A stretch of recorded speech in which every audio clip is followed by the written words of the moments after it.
Bonsoir Madame, Monsieur. Merci de nous rejoindre et à la une de l'actualité de ce mardi. L'état de santé du président de la République, Abdelmadjid Tebboune, admis dans une unité de soins spécialisée de l'hôpital militaire de Ain Nadja à Alger, n'inspire aucune inquiétude, rassure ce mardi la présidence de la République dans un communiqué.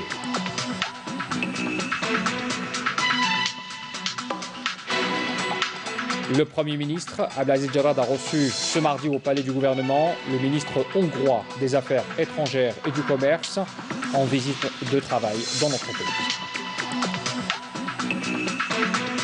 La première conférence nationale sur l'œuvre du penseur Malek Bennabi, intitulée « À l'écoute d'un témoin du siècle », a été inaugurée ce mardi par le Premier ministre Abdelaziz Jarrad.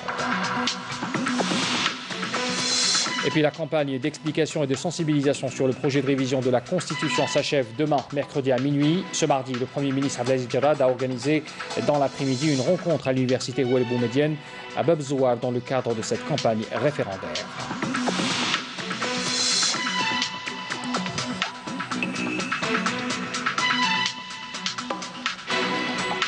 Le chef d'état-major de l'ANP a affirmé aujourd'hui que notre pays saura relever tous les défis auxquels il fait face et s'en sortir encore plus fort. Il a fait cette déclaration lors d'une visite de travail et d'inspection au commandement des forces aériennes. Bienvenue à tous. Comme je l'ai annoncé en titre, l'état de santé du président de la République, Abdelmadjid Tebboune, admis dans une unité de soins spécialisée de l'hôpital militaire Ain Nadja à Alger, n'inspire aucune inquiétude, rassure ce mardi la présidence de la République dans un communiqué. Sur recommandation de ses médecins, le président de la République, Abdelmadjid Tebboune, est rentré dans une unité de soins spécialisée de l'hôpital central de l'armée de Ain Nadja à Alger. Son état de santé est stable et n'inspire aucune inquiétude, précise encore une fois le communiqué. Le président de la République poursuit ses activités quotidiennes à partir de son lieu d'hospitalisation, ajoute également la même source. Le Premier ministre, Abdelaziz Jarrad, a reçu ce mardi au palais du gouvernement le ministre hongrois des Affaires étrangères et du Commerce, Péter Szijjártó, en visite de travail en Algérie. Cette rencontre a permis de passer en revue l'état et les perspectives des relations algéro-hongroises dans différents domaines, notamment à l'occasion des prochaines échéances inscrites dans l'agenda de la coopération bilatérale entre l'Algérie et la Hongrie.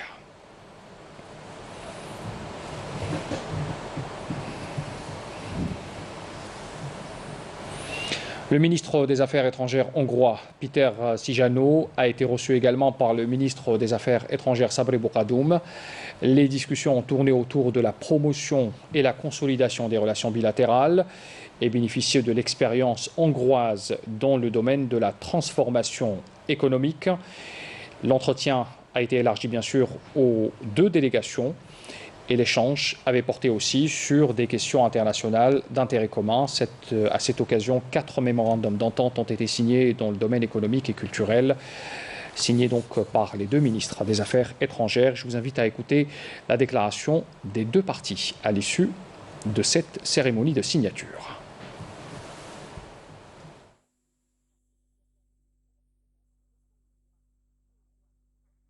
ولقد تطرقنا خلال المحادثات إمكانية Cette rencontre a porté sur l'éventualité de tirer profit de l'expérience hongroise réussie pour un passage d'une économie dirigée à une économie de marché, voire une économie ouverte. Cette expérience est reconnue sur le plan international, particulièrement en cette conjoncture où l'Algérie aspire diversifier son économie et accéder aux marchés internationaux. Nous avons également évoqué l'approfondissement du dialogue bilatéral politique établi entre nos deux pays au service du partenariat bilatéral algéro-hongrois. Et durant cette rencontre, nous avons procédé à la signature de 4 mémorandums d'entente pour soutenir la coopération économique et culturelle entre les deux pays.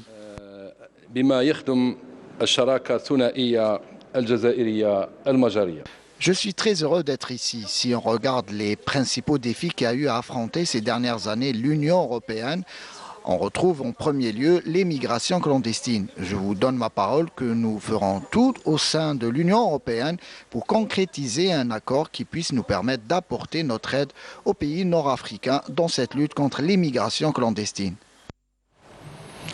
La première conférence nationale sur l'œuvre du penseur Malek Bennabi, intitulée « À l'écoute d'un témoin du siècle », a été inaugurée ce mardi à Alger par le Premier ministre Abdelaziz Jarrad, accompagné de la ministre de la Culture et des Arts Malika Bendouda, organisée les 27 et 28 de ce mois à la Bibliothèque nationale d'El Hamma. Cet événement hommage s'est ouvert par la visite du Premier ministre d'une exposition retraçant le parcours intellectuel de Malek Bennabi à travers ses ouvrages, ses essais, avant de baptiser la salle rouge de la Bibliothèque nationale du nom de cet illustre penseur.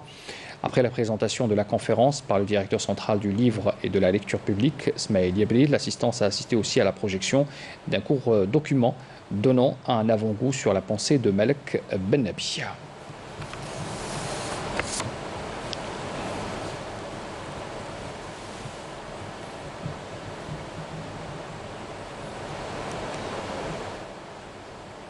الإشكالية المطروحة اليوم، هل فكر مالك بالنبي متواجد بيننا حقيقة؟ اليوم الحمد لله، لكن في الجامعات بين المفكرين في المجتمع عند السياسيين إلى غير ذلك، هذا سؤال مهم. السؤال المطروح هو هل المفكر الآن، الرجل المسلم المفكر، يبقى كما كان عليه في الخمسينات والستينات، ينطلق من نظريات ومقاربات إيديولوجية خارج الفضاء الإسلامي؟ تأثرنا بالشيوعية، ربما كنا شباب كذلك، صراحة تأثرنا ولا زلنا نتأثر بالليبرالية كإيديولوجية وليست كسيرورة اقتصادية. لم نتأثر بفكر مالك بالنبي مثلا للوصول إلى مفاتيح لتحليل مجتمعاتنا وفهم أزماتنا وإيجاد الحلول لشعوبنا. لذلك هذه الإشكالية أراها أساسية وأراها مهمة. كيف يمكن للجامعات والمفكرين والنخب أن يهتموا بهذا المفكر الكبير؟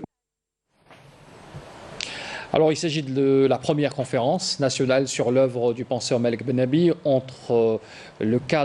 qui entre dans le cadre des célébrations du mois du patrimoine de ce penseur au legs considérable, il faut souligner, et qui contribue encore au rayonnement des esprits. Yamina Saïchi. À l'écoute d'un témoin du siècle. Tel est l'intitulé de la première conférence nationale sur l'œuvre du penseur Malek Bennabi, un des penseurs éminents dans le monde musulman. Il s'est spécialisé dans le concept des problèmes de la civilisation, les questions de la colonisation, la culture, la pensée islamique et les conditions de la Renaissance. Malek Bennabi a beaucoup apporté en choisissant la spécificité culturelle, en défendant la personnalité algérienne authentique et en préservant la mémoire culturelle nationale. Il s'est spécialisé dans les concepts des problèmes de la civilisation, les questions de la colonisation, la culture, la pensée islamique et les conditions de la Renaissance. Malek Bennabi figure parmi les penseurs éminents dans le monde musulman du XXe siècle. كان فعلا منطلقا من العقل وحتى يكمل بعضنا بعضا كان أيضا يستند إلى الوحي لأنه درس الظاهر القرآني. est un grand penseur avec des références spirituelles, puisqu'il a étudié la pensée islamique, mais avec une autre approche plus ouverte, tout comme l'a fait Anderson. Malek Bennabi a aussi de son côté réussi d'illuminer le monde de la pensée à travers ses ouvrages sur les civilisations et a su résumer le monde de la meilleure des façons et créer une harmonie entre l'être humain et sa patrie. Ce penseur, analyste et visionnaire est le fondateur de différentes thématiques, dont le phénomène coranique, les conditions de la Renaissance, l'idée d'un Commonwealth islamique.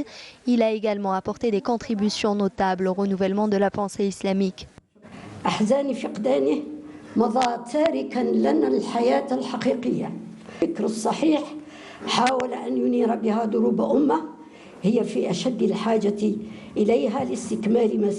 Malek Bennabi compte à son actif plus d'une trentaine d'ouvrages en langue arabe et française. Jusqu'à aujourd'hui, ses idées font l'objet d'études dans différentes universités à travers le monde. La campagne d'explication et de sensibilisation sur le projet de révision de la Constitution s'achève demain, mercredi à minuit, après 3 semaines marquées par une intense activité pour mobiliser les foules. Dès mercredi minuit, la période de réserve va commencer et toute activité de campagne doit cesser conformément aux dispositions de la loi qui régit cette procédure. Ce mardi, le Premier ministre Abdelaziz Jarrad avait organisé dans l'après-midi une rencontre à l'université Oued Boumedienne à Bab Zouar dans le cadre de cette campagne référendaire.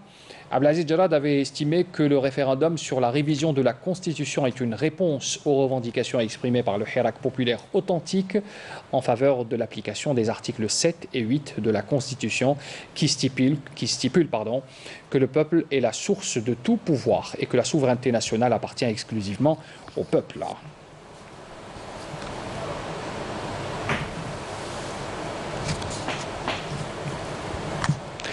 Le général de corps d'armée, Saïd Chengriha, chef d'état-major de l'armée nationale populaire, a affirmé ce mardi que notre pays saura relever tous les défis auxquels il fait face et s'en sortir encore plus fort. Il a fait cette déclaration lors d'une visite de travail et d'inspection au commandement des forces aériennes. Le compte-rendu avec Sarah Derbal.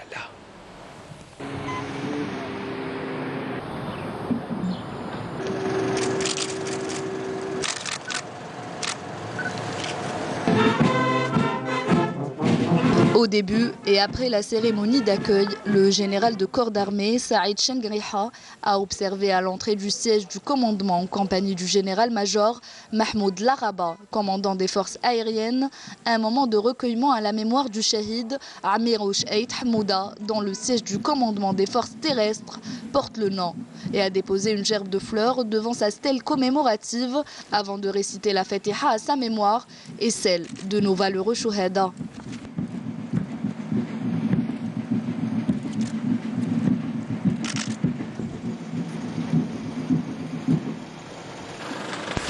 Par la suite, le général de corps d'armée a tenu une réunion d'orientation avec les cadres et les personnels où il a adressé une allocution, affirmant qu'il est entièrement convaincu que notre pays, comme il a réussi à vaincre le colonialisme hier et évincer le terrorisme dans un passé récent, saura relever tous les défis auxquels il fait face et s'en sortir encore plus fort.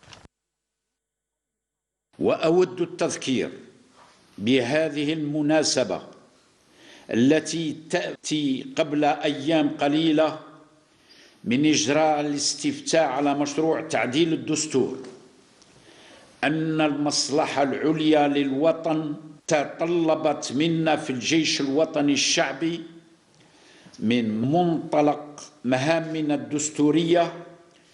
Je tiens à rappeler en cette occasion qui vient à quelques jours avant le référendum sur le projet de révision de la Constitution que l'intérêt suprême de la patrie nous impose au sein de l'armée nationale populaire, partant de nos missions constitutionnelles, de prendre des positions sincères et constantes envers notre patrie et notre peuple. Car nous considérons que la sécurité et la stabilité de ce pays, l'intégrité et la souveraineté de son peuple sont un legs sacré qui nous incombe, du fait qu'il s'est affranchi du colonialisme abject grâce au sacrifice incommensurable de nos ancêtres, qui ont consenti à travers les temps des colonnes de martyrs en gage de l'affranchissement des carcans de la servitude.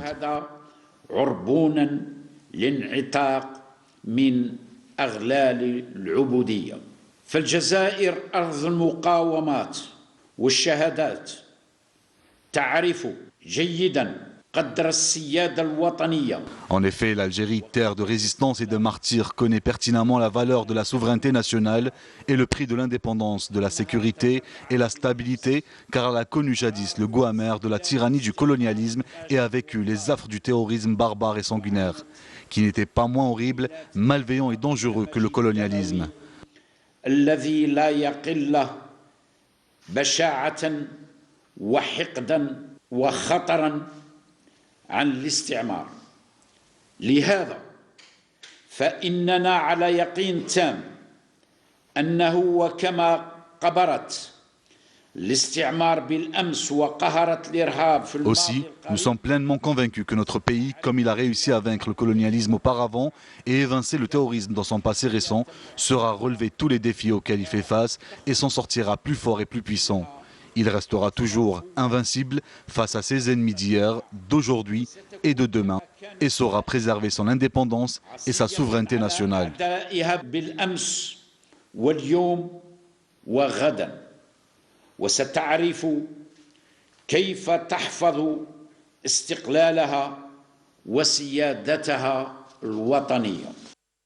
Le rôle de l'armée nationale populaire, digne héritière de l'armée de libération nationale, est de poursuivre sa mission constitutionnelle de défense du territoire du pays et honorer ainsi la mémoire de nos valeureux martyrs.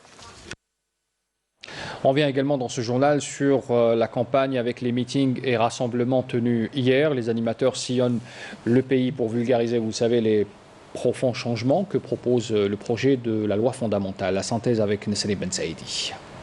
Le ministre de l'Énergie, Abdelmajid Attar, et le ministre délégué auprès du Premier ministre chargé de l'économie de la connaissance et des start-up, Yassine El Mahdi Walid, ont souligné depuis Tlemcen que le référendum sur l'amendement de la Constitution est la pierre angulaire du changement vers une Algérie nouvelle et l'une des priorités du président de la République, Abdelmajid Tebboune. Le ministre de l'Agriculture et du Développement rural, Abdelhamid Hamdani, a affirmé depuis la wilaya de Relizane que le nouveau projet de la Constitution représentait une étape décisive qui mènera vers de profondes réformes, notamment dans le secteur de l'agriculture. Pour sa part, le ministre du Commerce, Kamel Erzig, a soutenu depuis la wilaya de Blida que le projet de la nouvelle constitution est une halte décisive pour édifier et fonder la nouvelle Algérie, estimant que le référendum sur l'amendement constitutionnel est un renouvellement d'allégeance à nos parents, Chouhada et aux Moudjahidines. Depuis la wilaya d'Al-Bayed, le ministre du Tourisme, de l'Artisanat et du Travail familial, Mohamed Hamidou, a mis en avant l'importance du contenu du projet d'amendement de la Constitution qui prévoit l'association de toutes les franges de la société, de l'élite, des compétences nationales et de la société civile à la bataille de développement du pays. Le secrétaire général de l'Union générale des travailleurs algériens, Salim Labacha, a souligné depuis la wilaya de Mascara que le projet d'amendement de la Constitution soumis à référendum le 1er novembre comporte des mécanismes qui permettent de construire une économie nationale prospère. À Tiaret, le commandant général des scouts musulmans algériens, Abdrahman Hamzaoui, a appelé les jeunes à s'engager dans la vie politique pour construire une Algérie nouvelle et participer en tant que force active à la gestion du pays pour opérer le changement. Lors de son meeting, le chef du parti politique El Hurriya Wal Adala, par intérim, a indiqué que les référendums sur l'amendement constitutionnel est une étape décisive pour l'édification d'une Algérie nouvelle. De son côté, le chef du parti du mouvement El Islah s'est arrêté sur la nécessité de participer massivement au référendum sur l'amendement constitutionnel, affirmant que le contenu de la nouvelle constitution consacre une grande partie aux droits et aux libertés et à l'identité nationale. Depuis Aïn Defla, le chef du parti El Boustaqbel s'est arrêté sur la nécessité de participer massivement au référendum pour l'édification d'une nouvelle république. Le chef du parti El Fajr El Jadid a quant à lui affirmé depuis Boussaada que le plébiscite de l'amendement constitutionnel permettra d'asseoir les bases de l'Algérie de demain. Un point sur la situation sanitaire en Algérie. 287 nouveaux cas confirmés de coronavirus, 171 guérisons et 9 décès ont été enregistrés durant les dernières 24 heures en Algérie. C'est ce qu'a annoncé ce mardi le porte-parole du comité scientifique de suivi de l'évolution de la pandémie du coronavirus, le docteur Jamel Fourar. Je vous invite à écouter sa déclaration. Les principaux indicateurs enregistrés au cours des 24 dernières heures sont les suivants. 287 nouveaux cas, 321 nouvelles hospitalisations, 171 patients guéris, 37 patients en soins intensifs et 9 décès. Avec la déclaration de 287 cas, l'incidence au cours des 24 dernières heures est de moins de 1 cas pour 100 000 habitants, sachant que 20 wilayas n'ont pas déclaré de cas durant les 24 dernières heures, 20 wilayas ont déclaré entre 1 et 9 cas, et 8 wilayas ont déclaré 10 cas et plus. Pour ce qui est des décès enregistrés au cours des 24 dernières heures, nous avons malheureusement enregistré 9 nouveaux décès à Rahman. Pour ce qui est des nouvelles hospitalisations durant les 24 dernières heures, leur nombre est de 321 patients. Pour ce qui est des patients guéris à ce jour, leur nombre est de 39 444, dont 171 guéris au cours des 24 dernières heures. Pour ce qui est des soins intensifs, nous avons actuellement au niveau de nos hôpitaux 37 malades hospitalisés en soins intensifs. Et pour terminer, nous disons toujours à notre population de rester très vigilante, de respecter les règles de prévention d'une manière drastique, surtout l'hygiène des mains, la distanciation sociale et le port de masque obligatoire en tout lieu et en toutes circonstances. Merci de votre attention. Dans le cadre des festivités commémoratives du 66e anniversaire du déclenchement de la guerre de libération nationale et par fidélité au sacrifice de nos valeureux chouhada et nos vaillants moudjahidines, il a été procédé aujourd'hui à la baptisation de plusieurs structures et unités de l'armée nationale populaire au nom de chouhada. On fait le point avec Naïba Chekchek. Le général-major Mohamed Harbi Haouli, commandant des forces navales, a procédé à la baptisation du siège de la base navale d'Alger en première région militaire au nom du Shahid Ammar Ali, surnommé Ali la Pointe. En 5e région militaire, le général-major Nourdin Hambli, commandant de la 5e région militaire, a présidé la cérémonie de baptisation du groupement de la gendarmerie nationale à Djigel au nom du Shahid Addawi Ali et le siège du 17e groupement d'intervention de la gendarmerie nationale à Djigel aussi au nom du Shahid Aklil Omar. D'autre part, l'établissement central des pièces détachées de la première région militaire a été baptisé du nom du Shahid Aklil Omar dans une cérémonie présidée par le général-major Seddiq Ismail, directeur central du matériel, alors que le général-major Nourdin Haddad, adjoint du commandant de la première région militaire, a présidé la cérémonie de baptisation du secteur militaire de Tipaza, première région militaire, au nom du Shahid Medjaouri Mohamed et le groupement territorial des gardes-côtes à Ténès-Chlef, dans la première région militaire toujours, au nom du défunt Moudjahid Bourish Abdelkader. Il convient de signaler que les cérémonies se sont déroulées en présence de cadres de l'armée nationale populaire et des familles des chouhada honorés à cette occasion. Par ailleurs, à Tamanrasset, 6e région militaire, des portes ouvertes sur l'ANP ont été organisées. Puis au niveau du musée central de l'armée, donc, qui accueille une exposition des différents commandements de l'armée nationale populaire aujourd'hui. C'était autour des unités de la garde républicaine. Assurer le protocole militaire au président de la République et aux chefs d'État étrangers en visite dans le pays, participer aux différentes manifestations culturelles et militaires au niveau national et international, en plus de la protection et la sécurisation des sièges souverains appartenant à la présidence de la République, telles sont les principales missions de la garde républicaine. Cette manifestation comprend plusieurs ateliers sur les différentes missions de la garde républicaine, accompagnée de musique militaire et de cavalerie. Au programme, une exposition de photos ainsi qu'un espace de visionnage de films documentaires. L'exposition d'aujourd'hui vaut vraiment le détour. Que Dieu préserve notre pays.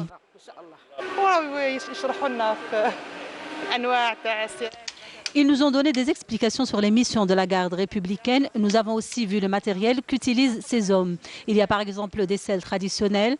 Aujourd'hui, j'ai ramené mon fils pour qu'il découvre le rôle de la garde républicaine. D'autant plus que son grand-père est moudjahid. Il doit donc savoir que l'indépendance de ce pays a été arrachée par de grands hommes. C'est la première fois que je viens visiter ce musée. Je suis très content. L'opportunité a donné lieu à diverses expositions mettant en exergue les différentes unités de la garde républicaine, dont la cavalerie, la fanfare et les unités de combat, entre autres, à travers des documentaires et photos reflétant les différentes missions du commandement de ce corps de l'ANP, dont celles liées à la protection et la sécurité de l'institution présidentielle. Le rappel des titres avant de clore cette édition. L'état de santé du président de la République, Abdelmajid Tebboune, admis dans une unité de soins spécialisée de l'hôpital militaire de Ain Nadja à Alger, n'inspire aucune inquiétude. C'est ce que rassure aujourd'hui la présidence de la République dans un communiqué.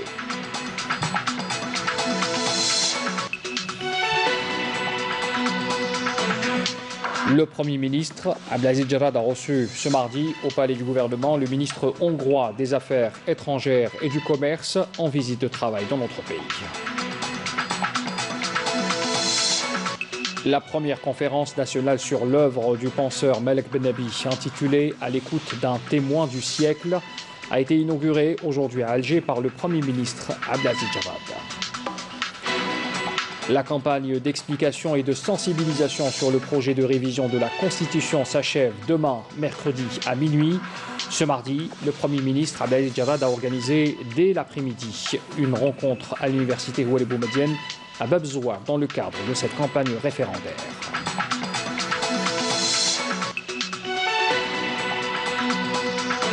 Puis le chef d'état-major de l'armée nationale populaire a affirmé ce mardi que notre pays saura relever tous les défis auxquels il fait face et s'en sortir encore plus fort. Il a fait cette déclaration lors d'une visite de travail et d'inspection au commandement des forces aériennes.